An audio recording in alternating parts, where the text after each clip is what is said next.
Pasaríamos al siguiente punto del orden del día, que es interpelación relativa a la organización territorial de Aragón, formulada al consejero de Presidencia por la portavoz del Partido Aragonés, señora Herrero, quien tiene la palabra para esta interpelación. Gracias, señor presidente. Señor consejero, traemos aquí una interpelación de un tema novedoso donde los haya, sobre el que casi no hemos hablado nada en esta legislatura y en este periodo de sesiones, ¿verdad? Yo creo que usted lleva unas cuantas interpelaciones también sobre esta cuestión, pero nos ha parecido interesante que antes de finalizar este periodo de sesiones tuviésemos esta última interpelación para resolver algunas dudas y para instarle también a que tome determinadas decisiones y que dé un paso al frente del proceso que se está llevando a cabo, porque realmente nos preocupa. Tenemos el verano por delante y las cosas pueden seguir avanzando en un sentido que nos parece que puede ser perjudicial o bastante negativo para los intereses de la globalidad. Mire, el proceso de reordenación competencial, y yo creo que usted estará de acuerdo conmigo, si no me puede, bueno, pues lo puede matizar, pero yo creo que tiene que abordarse con 4 premisas básicas. Buscando el máximo consenso, como creo que en su día se hizo y de hecho se logró. Recordemos que todas las leyes relativas a las comarcas se aprobaron por unanimidad y eso pues demuestra la importancia de este asunto y la voluntad que hubo por parte de todos los grupos políticos para llegar a acuerdos, concesiones, por supuesto, si no nunca puede haber un consenso. Eso por un lado. En segundo lugar, sin prejuicios. Y creo que todos tenemos que abordar este proceso dejándonos los prejuicios a un lado, si no también será imposible llegar a ese acuerdo y a ese consenso. En tercer lugar, pensando en el ciudadano.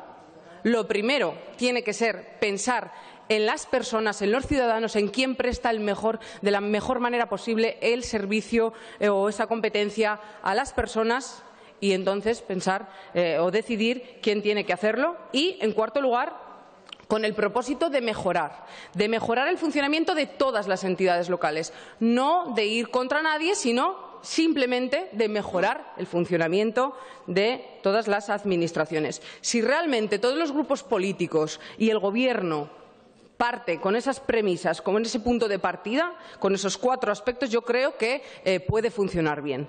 Pero, sinceramente, creo que usted está haciendo, y se lo decía el señor Lafuente en el pasado pleno, en la interpelación que mantuvo sobre las comarcas, que está haciendo una dejación de funciones de alguna manera. Usted es el responsable de esta cuestión. Usted es el máximo responsable y directo de que este proceso de reordenación competencial, de organización, de revisión del modelo de organización territorial, llamémosle como queramos, sea un éxito o un fracaso. ¿Y qué es lo que ustedes han hecho? Llevan un año de gobierno, prácticamente todavía no, pero un año de gobierno, y a estas alturas la realidad es que no hay nada de nada. O lo que hay, pues más vale que no estuviese.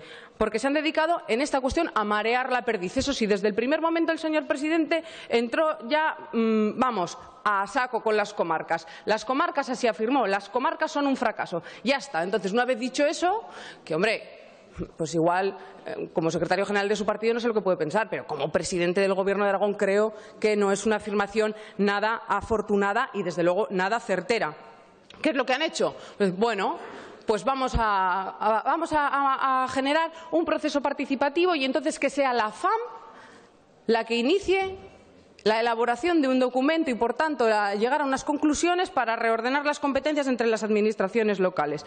Claro, ustedes, eso sí, saben vender muy bien las cosas y entonces, pues bueno, lo envuelven esto de que esto es un proceso participativo, como si no fueran políticos. Quienes están en la FAM no son políticos.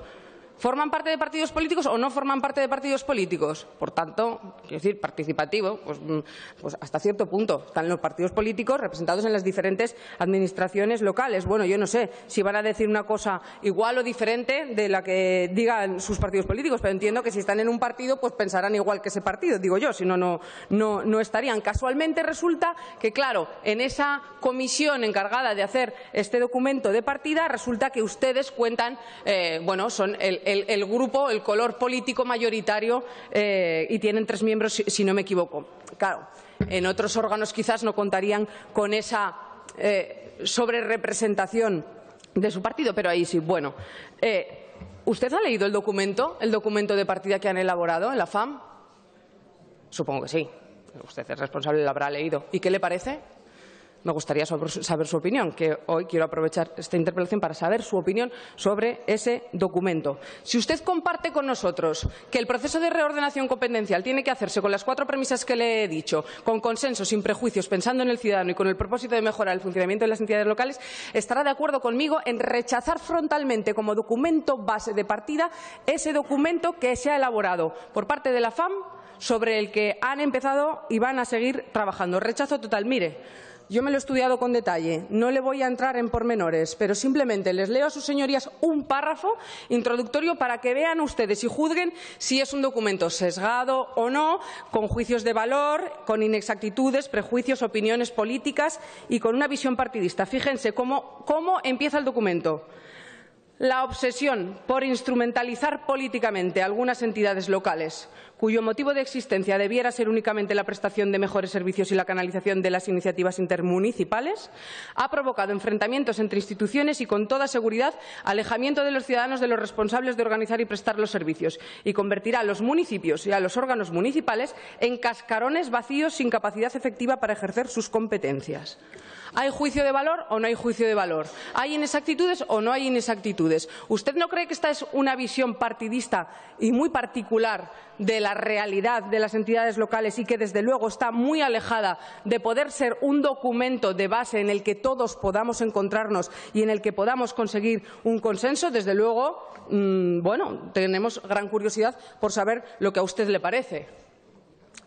Pero, desde luego, a nosotros ya le digo que nos parece fatal. Fíjense, este documento ni siquiera, yo creo que tiene una falta de respeto al propio Estatuto de Autonomía en todos aquellos artículos que se refiere tanto al reconocimiento de la existencia de municipios, comarcas y provincias como en cuanto a las competencias que nos otorga. Pero fíjense, es que incluso obvia un documento que se hace para abordar la revisión del modelo territorial y competencial en estos momentos, obvia nada más y nada menos que la Ley Orgánica de Racionalización y Sostenibilidad de las administraciones locales, en su disposición adicional tercera, que quiero recordar que fue una enmienda que se presentó por parte, aprobada en la comisión bilateral y que después se presentó por parte de nuestros senadores en el Senado, y que quiero recordar, que supongo que a usted le gustará que se lo recuerde, que el Partido Socialista no la votó en contra esta enmienda, se abstuvo, que era un gesto bastante, yo creo que con la confrontación que hubo con esta ley y su posición tan contraria, yo creo que ahí el portavoz del grupo parlamentario en el Senado,